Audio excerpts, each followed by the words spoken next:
Сәлеметсіздер ме менің тұрақты көрермендерім. Бүгін мен сіздерге кереметтей күшті манты көрсетемін. Бұл мантыны көру үшін сіздер менің видеомды соңына дейін тыңдаңыздар. Ең бірінші менің видеома подписаться, қоңыраушаны басып кетіңіздер. Ал ендеше кеттік. Алдын ала еленген высший сорт ұн.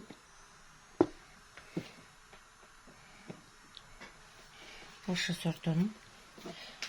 Жұмыртқа.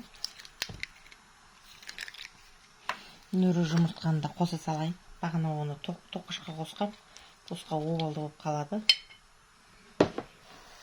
Одан кейін бір шай қасық. Аздап, одан аздап тұз қосамыз да. Бұл нанның ерекшелігі, суық сумен илеу керек. Суық сумен нанды өте қатты қылып илеу керек.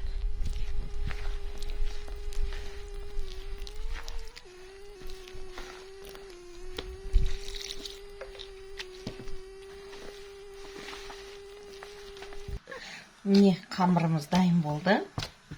Енді 10-15 минутқа қоямыз. Фаршын етін қолдан турап, сарымсақты турап, одан кейін ішмай қостым, тұз бұрыш. Қазір енді сіздерге дәмі ауыздан кетпейтін манты әзірлейтін боламыз.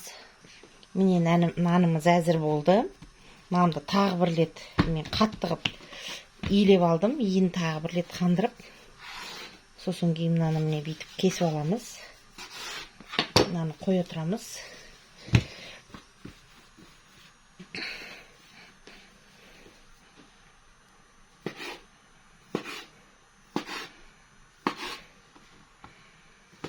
Әрбір өзі 20 грамнан. Енді менде өлшейтін құрал жабдық жоқ. Өзіміз жейміз, сондықтан көз мөлшерімен істеп жатырмын.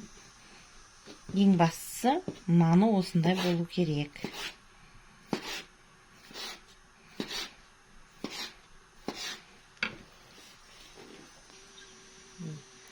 Домалақтап жайып алдық.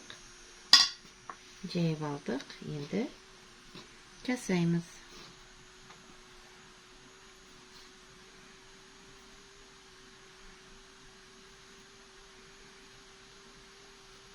Не?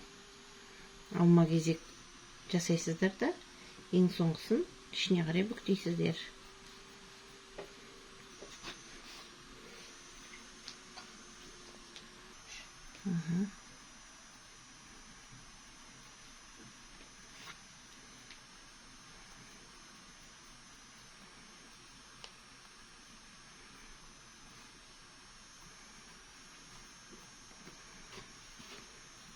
Так, мантываркаға майлап қоямыз.